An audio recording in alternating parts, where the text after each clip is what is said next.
미국의 이 동북부 지역이 생각지 않은 폭설로 인해서 각종 뉴스들을 생산해내는 진원지로 되고 있습니다.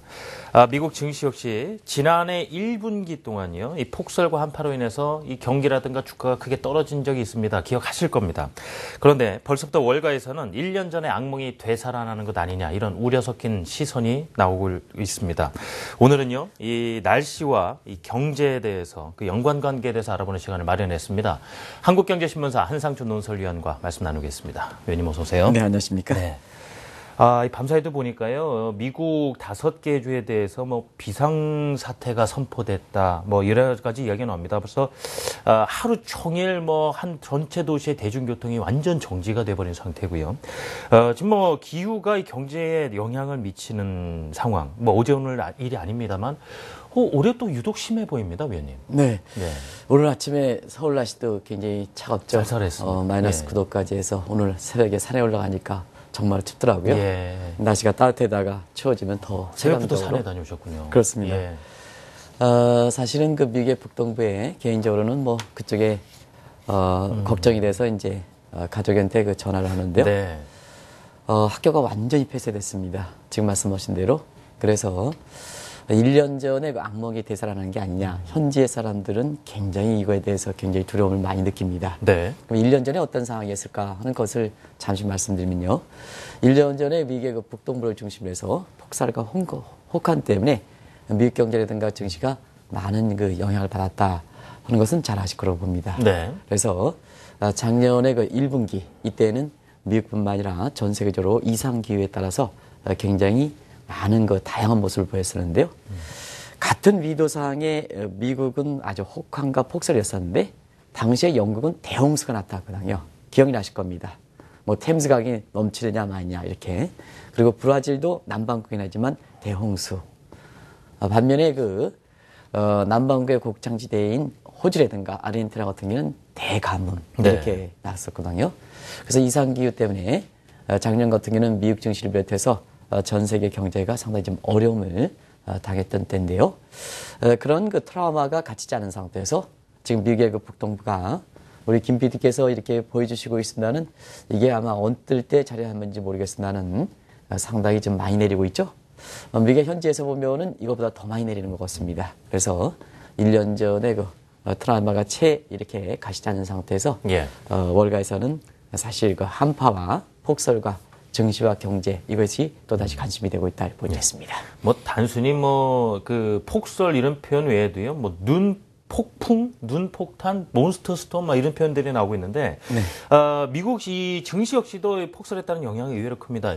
이 때문에 날씨와 관련해서 새로운 용어들이 상당히 많이 등장을 했었습니다, 위원님. 예, 오늘 좀 경제 공부 좀 같이 좀 한번 보겠습니다. 날씨와 경제학해서 우리 김 PD께서 자막을 바로 보여주겠습니다는 자막을 보고 시청자분과 저랑 같이 공부하겠습니다. 일단은 프로즈노믹스가 아마 CNN이라든가 오늘 아침에도 CNN이라든가 이런 CNBC 이렇게 보면은 이 단어가 이렇게 나오고 있는데요. 작년에 이 단어 나왔죠.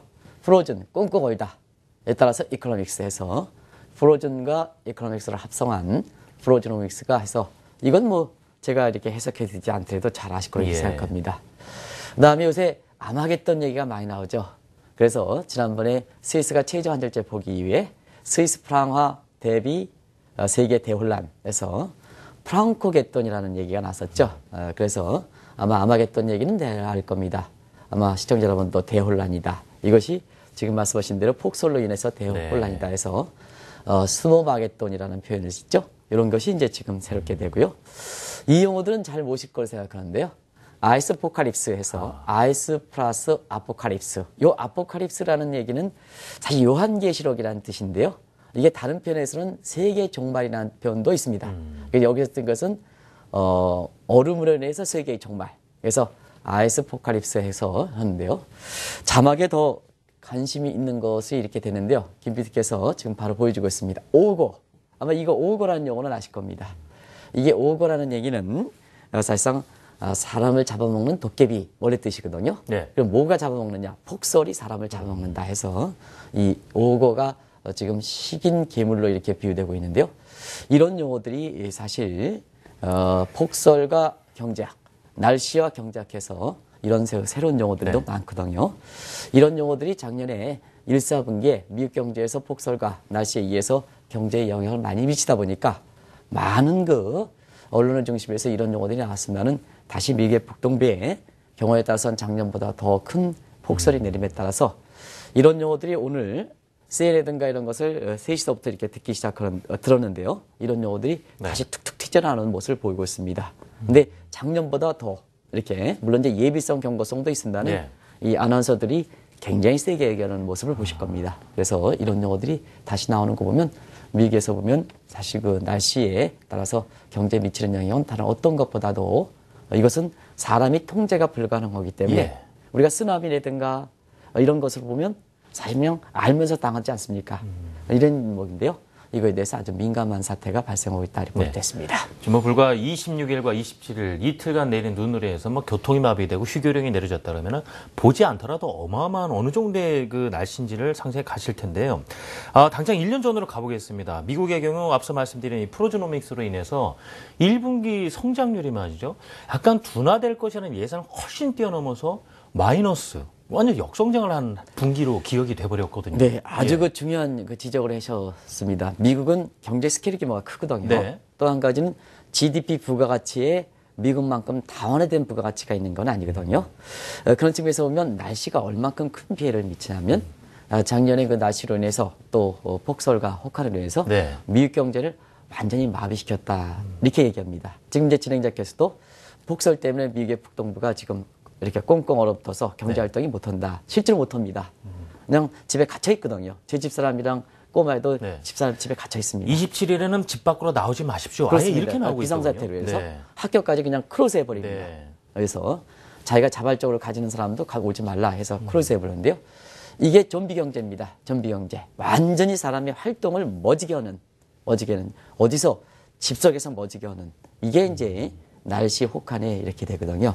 그래서 날씨 혹한에 의해서 피해가 상당히 미친다 이렇게 보시면 되는데요. 결국은 못하게 되면 가장 큰 게 뭐냐. GDP 기여도에서 가장 큰 게 민간 소비를 수출이라든가 그다음에 설비 투자 이런 것보다는 그런 뭐 언때 가서는 또 할 수가 있습니다. 근데 그때 먹는 부분에 대해서 뭐 민간 소비를 확 위축해 버리죠. 뭐 최선의 생필품마저도 좀 구하기 어려운 상황이니까요. 그런 식이다 보니까 결국 미국에서 보면 GDP 기여도에서 민간 소비의 기여도가 70% 차지하거든요. 그럼 이게 위축되다 보니까 어떤 분 그래요. 이게 폭설이라든가 날씨 때문에 그것 때문에 어떻게 미국 경제가 성장률이 그렇게 떨어지냐 하는데요. 바로 좀비에다 미국의 GDP의 총수학목별 기여도에서 70%를 차지하는 민간 소비가 다이렉트리 직접적 타격을 받기 때문에 그렇습니다. 그러면 작년을 보겠습니다. 작년에 이거 미국 경제 사이즈가 그렇게 큰데도 불구하고 미국의 그 1, 4분기 성장률이 마이너스 2.1%까지 떨어졌었거든요. 이거는 시청자 여러분 어떤 때 상황이냐 하면 리먼 브라더스에서 국제금융 시장에 엄청난 충격을 줬다는 것은 아실 겁니다. 근데 리먼 브라더스 충격이 있었은 2009년 2분기 때 있잖아요. 미국 경제가 떨어진 게 마이너스 2.9%였거든요. 근데 거의 그때보다 비슷한 상황이었다. 이렇게 볼 수 있습니다. 이게 날씨의 피해다. 이렇게 볼 수 있습니다. 결과적으로 보면 오늘 새벽에 끝난 뉴욕 증시에서 물론 카터필드라든가 이런 쪽에 실적 악화도 있었긴 했습니다는 사실상 미국 증시가 이렇게 300포인트 가깝게 이렇게 291포인트 이렇게 떨어진 데는 사실상 그렇습니다. 역시 1년 전에 날씨의 트라우마 이 부분이 상당 부분 많은 영향을 미쳤다 이렇게 보겠습니다. 뉴욕도 지금 꽁꽁 얼어붙은 상황이기 때문에요.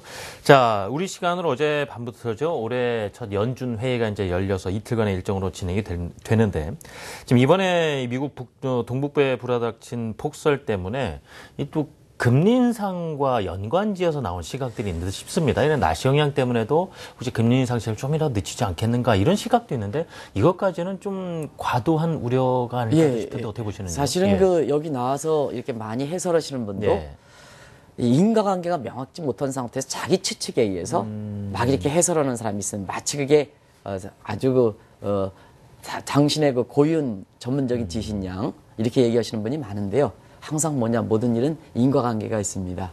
그런 측면에서 FRB의 통화정책에서 보면 미국의 금리 인상 문제가 워낙 관심이고 지금 회의가 막 진행되고 있기 때문에 아마 이 문제에 대해서 당연히 진행장분께서 이렇게 관심을 가질 수 있다 이렇게 생각하는데요. FRB가 설립한 지 102년이 됐습니다. 102년 역사상 날씨 때문에 미국의 가져가야 할 통화 정책에 있어서 변경된 적은 한 번도 없다는 걸 말씀드립니다. 그래서 이런 날씨와 같은 이런 행태 변수에 대해서 미국 경제 모습에 대해서 미국의 그 통화 정책에서 큰 변화가 없다는 걸 말씀드리는데요. 지금은 어제도 말씀드렸다시피 웨이트리스 스테이트 상태입니다. 관망 상태입니다. 미국의 금리 인상이 앞서서 올해 그 첫 회의와 1월달 회의와 3월달 회의는 아무런 변경도 하지 않겠다 하는 네. 시장의 모니터링 기관이거든요. 그런 측면에서 보면 이 폭설에 따라서 미국의 통화 정책에서는 큰 영향이 이렇게 미치지 않는다 하는 걸 말씀드리는데요. 작년에도 보겠습니다. 작년에도 1, 4분기에 마이너스 2.1%까지 떨어져서 사실상 그랬습니다는 제닛 옐런이 1, 4분기 같은 중에 첫 연준 회의가 주재했던 것이 작년 3월이었죠. 예. 근데 3월에 날씨가로 인해서 성장률이 마이너스 2.1% 물론 그 이후에 발표되게 됐지만 진행자분께 여쭙겠습니다. 네. 마이너스 2.1% 이렇게 떨어졌다면 사실 3월 첫 앨런이 주전했을 때 금리 인상 시기를 얘기하겠습니까? 안 하겠습니까? 안 하는 거죠? 예. 근데 이게 얘기해가지고 뭐 일부 사람들이 나비스라든가 이런 초보자 실수다 이렇게 예. 얘기했는데요. 지금 그런 부분에서는 초질관 그게 나비스의 실수는 아니죠. 고도의 실수에서 아주 굉장히 시장에 가이드라인을 주는데 성공했다는 것을 말씀드리는데요. 이와 마찬가지로 작년에는 2.1% 발표는 마이너스 2.1% 기간 동안에도 네. 회의의 첫 현은 3월 달에도 사실상 금리 인상 얘기를 했던 것이 과거 FRB 역사 100년 이상 역사 동안에 날씨 때문에 통화 정책이 그렇게 변경된 게는 없다 하는 걸 말씀드리는데요. 마찬가지로 사실상 그렇습니다. 이 날씨라든가 이런 것은 그 분기라든가 이런 데 영향을 미치지만 사실 이 날씨 복구라든가 이런 측면에서 이렇게 하면 노동시장 참여를 좀 올릴 수가 있거든요. 네. 그렇기 때문에 작년 같은 경우는 통화 정책에서 양적으로 정책을 조기에 종료하는 그런 모습에서 어느 정도 기여했다 이런 평가가 나오거든요. 한 가지 말씀드리면 너무 날씨 피해 때문에 입에선 국내 증시를 이렇게 좀 일부러 이렇게 좋아하기 위해서 저도 이제 그렇게 되기를 바랍니다. 국내 증시가 잘 가서 우리 시청자분들 돈 많이 이렇게 버시고 그 다음에 한국 경제가 주가 상승에 따른 부의 상승에서 경기가 회복되고 이걸 바랍니다는 쓸데없이 낙관론을 이렇게 펼치는 것은 잘못됐다 이렇게 보여지거든요. 그런 측면에서 보면 혹한 때문에 금리 인상 시기 연기됩니다. 이렇게 얘기해서 여기 와서 사실 그 투자라든가 시청자분을 호도하는 이런 사람이 있을 경우에는 FRB 100년 이상 역사상 날씨 때문에 미국의 통화 정책이 변경된 경우는 없다 하는 걸 분명히 말씀드립니다. 그렇군요. 자, 이번에는 미국을 벗어나서 보겠습니다. 지금 지난해 같은 경우는 미국의 폭설만큼이나 또 우려됐던 것이 좀 호주라든가 아르헨티나 같은 남반구 곡창지대 가뭄 때문에 상당히 곡물 수확에도 어려움이 있을 것이다 이런 얘기도 나왔거든요. 올해는 좀 어떻습니까? 요즘 그 우리 시청자분이라든가 투자자분이 원자재 관련해서 아주 민감합니다. 금값 떨어졌죠. 최근엔 좀 금값 회복되더라도 사실 어제도 어머니 지역에서 강의할 때 금 얘기가 나왔습니다. 물론 이제 본 강의 때가 아니고 이렇게 저를 좀 잡으면서 금 어떠냐 하는데요. 우리가 한번 말했습니다. 장에서는 부가가치 10% 때리고 그다음에 수수료 5% 때리니까 금값이 이만큼 올라가서는요. 수익이 안 나거든요. 그런 것을 좀 염두에 두십사 하는 것을 말씀드렸는데요. 어쨌거나 3년 전에 1930달러 갔을 때 비해서 지금 1270달러, 1280달러 이 선은 굉장히 낮은 수준이라는 걸 말씀드립니다. 최근에 좀 올라가서 이걸 일부에서 뭐 금과 관련돼서 골드뱅킹하기 위해서 일부 시중은행이든가 이런 데서 그냥 금사시경 하는 게 있다며 금값이 많이 올라간 것처럼 생각합니다는 3년 전에 1930달러에 비해서는 지금 금값이 아주 많이 떨어진 수준입니다. 원유도 그렇죠. 그래서 지금 원자재 관련해서 굉장히 좀 관심들이 높은데요. 그런 측면에서 보면 날씨에 되기 때문에 원자재 직격탄을 받기 때문에 다른 지역을 보겠습니다. 우리 김 PD께서 남반구의 곡창지대 모습을 이렇게 보여주고 있습니다는 작년엔 저렇게 아르헨티나든가 호주라든가 이런 데서는 상당히 감염이 심했습니다. 땅이 막 갈라지고요. 그랬습니다. 지금 보면 완전히 바닥겠죠? 저 송아지가 풀이 없는 것 같아요. 그죠? 이렇게 풀이 말라서 그런 것 같은데요. 근데 올해는 아직까지는 남반구 지역이 사실상 가뭄 피해는 없다. 근데 가뭄 피해는 없는데 올해는 이상기후 때문에 이런 현상이 나타난다 그래요. 메뚜기라든가 이런 우리가 이제 호주에서 브리즈번인가 해서 사실상 그때 당시에 상대팀 축구가 어떻게 되는지 모르는데요. 그때에 보면 그 경기장에서 아주 이렇게 벌레들이 많이 움직이는 걸 TV 화면에 보셨을 겁니다. 이런 지역이거든요. 그래서 올해 같은 경우에는 아직까지는 가뭄이라든가 홍수라든가 이런 것은 나타나지 않습니다는 아주 무더워가지고 이런 메뚜기라든가 이런 거에서 이렇게 나타나기 때문에 그러면 피해가 또 그런 피해가 나타납니다. 그래서 오히려 그런 것이 이렇게 저도 고등학교 3학년 때까지 농사를 지어봤습니다는 그런 벌레에 의해 가지고 과즙이라든가 이렇게 쌀즙을 먹는 것이 더 피해가 크거든요. 네. 이런 거에 따른 그 피해는 오히려 우려되지 않느냐 하는 이런 생각이 드는데요. 아직까지는 작년에 비해서 홍수라든가 가뭄 피해는 없다 하는데요. 반드시 그것이 농산물 가격에 좋게 영향을 미치느냐 하는 측면에서 보면 그렇지는 않다 하는 걸 말씀드립니다. 올해는 다른 각도에서 무더위 때문에 벌레 피해들이 상당히 많은 것 같습니다. 예. 자, 이렇게 날씨라든가 그런 상황들이 뭐 세계 경제나 글로벌 증시에도 미치는 영향이 지대하다라면은 이를 좀 대비하거나 어느 정도 방어할 수 있는 국제 협상 공조도 상당히 중요하지 않나 싶은데요. 왜는? 이제는 네. 대응해서 글로벌 공조 체제라든가 협조 체제에 이제는 대응해야 될 마지막 임계점이 온 게 아닌가 생각합니다. 임계점이요? 예, 그렇습니다. 왜냐하면 우리 경제를 살릴 때도 유행하는 용어가 있죠. 바로 올해뿐이 안 남았다. 골든타임 얘기하죠. 근데 지금 한번 보면 사실상 그 1990년대, 그 다음에 2000년대, 2010년대 넘어서 2010년대 이렇게 보면 2010년대 들어선 날씨로 인해서 이렇게 어떤 해든 간에 이것이 이렇게 메뉴가 되지 않은 때가 없습니다. 네. 이렇게 보면 왜 그러냐 하면요. 아시겠습니다는 날씨에 가장 큰 영향을 미치는 게 CO2 가스다. 이산화탄소 가스다 하는데요. 이것을 이제 방지하는 것이 1990년부터 교토 정서. 이 교토 정서가 2012년 마무리되고 포스트 교토 정서를 마련해야 되거든요. 근데 이게 지금 세계 각국들이 이기주의 국수주의가 아주 기승을 부리지 않습니까? 이런 것이 금융위 과정에서 선진국들이 주도해야 될 선진국들이 위기를 거치다 보니까 양적완화 정책 풀어, 제로금리, 금리 낮춰, 자국통화 약세, 전형적으로 경제 이기주의 현상이거든요. 그러다 보니까 사실상 경우에 따라서는 날씨 문제 같은 경우에는 피부적으로 경우에 따라서 와닿지 않거든요. 그러다 보니까 지금 당장 급한 문제, 금융위기 급박하는 문제에 선진국들이 이기주의 나섰다 보니까 이런 문제에 대해서 사실상 그 글로벌 공조 기반이 마련되지 않은 상태에서 네. 포스트 교토 정서라든가 이런 것이 굉장히 정체 상태에 머물고 있다. 그러다 보니 대응이 미흡하다 보니까 지금 것처럼 그 시간이 가면 갈수록 날씨라든가 이상기에 따라서 증시라든가 경제에 미치는 피해 정도는 시간이 가면 갈수록 더 큰 것이 아닌가 생각하는데요. 지금은 그렇습니다. CO2 가스 주로 제조업에 관련돼 있거든요. 제조업에 관련되다 보니까 선진국과 신흥국 간에 서로 책임 전가하겠습니다. 그러면 지금 상태에서는 선진국들은 CO2 가스 발생하는 데가 어디냐? 주로 신흥국들은 제조업이 많지 않습니까? 예. 지금요. 주력 산업으로 볼 때는. 그러면 당신네들이 지금 CO2 가스 많이 발생하니까 지금 줄여라 하는 선진국에서는 신흥국들 탓하고요. 신흥국들은 지금까지 지금 이상기후라든가 발생하는 것은 당신네 나라들 선진국들이 제조업을 먼저 갖는 상태에서 앞서서 CO2 가스를 많이 발생하고 이제 우리가 좀 살겠다고 해서 제조업을 부흥시키는데 너희들이 이러냐. 서로가 책임 전가하는 거거든요.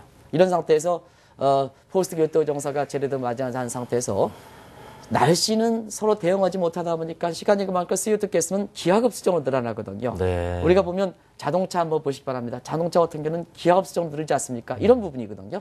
그래서 대책이 미흡하다 보니까 결국 협조라든가 공조체제가 마련되지 못한 상태에서 그에 대한 재앙들이 이렇게 잊을만 하면 나온다. 요즘은 이제 잊을만 하면 안 되는 것 같습니다. 생생한 기억 속에 남니까 오늘도 뉴욕 증시에서 날씨 때문에 많이 떨어진다 이렇게 볼 때 있습니다. 네. 뉴욕 증시가 오늘 크게 좀 빠진 데에는 여러 지표라든가 실적 부분도 있지만 이런 날씨에 대한 영향도 심리를 분명히 작용을 했다라는 것이고요. 자, 이 지금 경제와 날씨 어떤 연관고를 찾다 보니까 탁 맞아떨어지는 것이 이번에 스위스 다보스 포럼에서 보니까 날씨 문제를 향후 10년간 세계 경제 최대 적이다라고 언급이 나왔습니다. 예, 그렇습니다. 올해 그 다보스 포럼 이거 상업성에 치우쳐가지고 이 자체가 그렇게 사실상 그 주목을 받지 못했습니다는 그러지 못했는데 여기서 발표됐던 내용들 이것은요 굉장히 주목할 필요가 있습니다. 또 저도 개인적으로 다보스 포럼이 우리 시간으로 일요일 아침에 끝났거든요. 네. 당초 일정보다 조금 지연돼가지고 네. 그러니까 일요일 아침이니까 3일 전입니다. 그 끝나자마자 다보스에서 발표했던 소위 그 글로벌 리스크인 2015년에 이렇게 글로벌 리스크 이렇게 2015년 이렇게 해서 이거 발표했는데요. 사실상 그렇습니다. 이 내용들이 한국의 경영자라든가 투자자분들한테는요 굉장히 주목해야 될 사항입니다. 그런데 올해는 상업성에 치이다 보니까 매일경제신문을 제외하고는 다보스 포럼에 대해서 그렇게 우리나라 신문들이 그렇게 굵직굵직하게 쓰지 비중을 않았습니다. 두지 않았습니다. 비중을 두지 예, 않았습니다. 예. 그게 이제 상업성에 치우친 점도 있었고 또 세계경제 입장에서는 지금 당면한 이런 당면한 문제가 너무 많았기 때문에 여기에 참여하지 못한 측면이 있는데요. 사실상 그렇습니다. 우리가 보면 이 대목의 내용들을 제가 한 15, 18페이지에서 이렇게 번역을 해서 그 내용들을 좀 이렇게 아시는 지인들한테 이렇게 하고 네. 각종 특정 금융사를 통해서 이렇게 많이 배포시켰는데요. 굉장히 중요한 내용들이 많습니다. 그래서 이 분야는 5개의 28개의 리스크에 대해서 앞으로 10년 동안 세계 경제라든가 글로벌 증시에 닥칠 수 있는 위험에 대해서 아주 자세하게 설명해 놨습니다. 그리고 13개의 글로벌 리스크 트렌드에 대해서 네. 인과관계, 서로 연결고리를 아주 이게 분석 기법이 좋습니다. 근데 그 분석 기법에 대해서 그게 어느 정도 발생할 것인가 연관성을 해놓은 요인 깊게 연관성을 소위 이렇게 네트워크 망 이용해서 요인별 네트워크 망 이용해서 분석하는 게 아주 특이하게 이렇게 보는데요. 그 중에 5개 분야 중에서 기후 분야가 굉장히 앞부분을 차지하고 있습니다. 두 번째 분야로 이렇게 해서 국가 간 갈등이라든가 이런 측면이 1번으로 되는데요. 지금 이제 당면하고 있지 않습니까? 공조라든가 같은 연관에서 날씨 문제가 굉장히 큰 리스크로 이렇게 보고 있는데요. 결과적으로 날씨와 관련해서도 한 7개 분야에 뭐 생태학 기업 파괴 문제라든가 갑작스러운 이상 기후분이라든가 사람에 의해서 인류에 의해서 자연재해가 피해야 되는 문제라든가 이런 세부적인 이런 7개 분야도 이렇게 있거든요. 그런 대목들을 한번 잘 보시기 바랍니다. 아마 우리 정책당국자에서 보면 최경환 부총리님을 비롯해서 많은 정책당국자가 글로벌 리스크에서 그 보고서를 좀 자세히 보시기 바랍니다.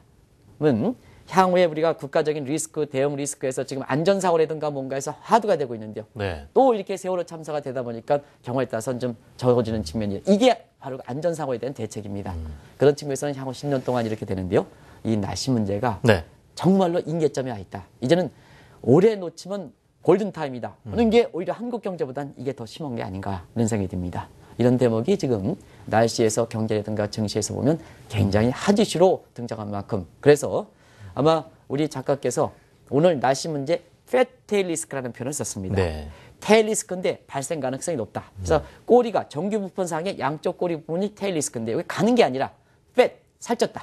그래서 패테일 리스크로 날씨 부분을 꼽은 거 아닌가 생각합니다. 이것이 지금의 세계 경제라든가 증시에 점점 닥치는 위험으로 오고 있다. 네. 오늘 증시가 그런 상황을 말해준다. 이렇게 볼 수 있습니다. 지금 날씨와 또 우리나라와의 간의 관계를 이렇게 보면 우리나라는 특히 이제 여름의 날씨 때문에 좀 어려움을 겪는 상황이 많은데 이럴 때 이 날씨의 경제라는 것에 대해서 좀 시각을 우리도 어떻게 가져가야 될까? 이 부분을 마지막으로 여쭤보고 싶거든요. 네, 대외 환경에 의존하는 네. 특히 날씨에 영향을 받는 식량의 자급도, 그다음에 원자의 자급도가 떨어진 입장에서 보면 날씨 문제는 세계 어느 국가보다도 한국 경제가 잘 대응해야 됩니다.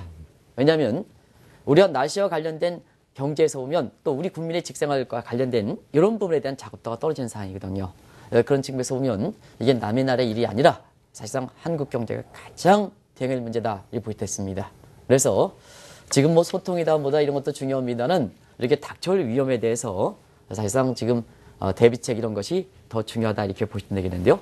이런 측면에서 지금의 한국의 그 정책 당국이라든가 이런 측면에서 보면은 지금 이렇게 안전해서 지금 네. 닥치는 위험도 있겠습니다 하는 이런 것이 본질적 문제거든요. 그런 측면에 대한 좀 대비가 좀 상대적으로 좀 소홀하지 않겠나 하는 생각이 듭니다. 예. 그런 측면에서 보면 앞으로 우리 투자자라든가 시청자분도 날씨가 경제 앞서 그런 용어들이 또 아주 용어들이 어떻습니까? 아까 프로지노믹스라든가 뭐 오고라든가 이런 게 들으면 등골이 오싹한 일이죠. 예, 독한 이런 얘기들이고요. 이런 부분에 대해서는 그만큼 닥치면 피해가 크다. 그러면 어떻게 되느냐?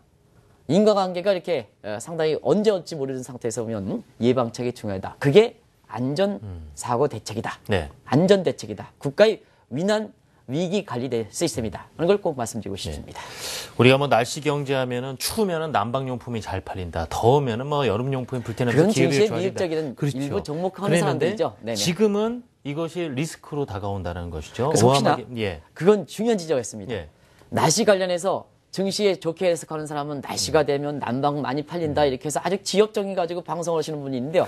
상당히 잘못되어 있다는 걸 말씀드립니다. 네. 그런 반사적 이익도 있지만 예. 전체 큰 그림에서 경제라든가 증시에서 오늘 주가가 말해주듯 그런 걸 좀 봐줘야 되지 기업의 이제 수익이라든가 이제 생활보호 종목에서 그런 정보 때문에 이렇게 한다. 이거는 좀 큰 틀에서 확인해 봤을 때는 이런 잘못된 분석이다 하는 걸 말씀드립니다. 리스크도 분명 감안을 해야 된다라는 말씀 나눠봤습니다. 지금까지 한국경제신문사 한상춘 논설위원이었습니다. 위원님 감사합니다.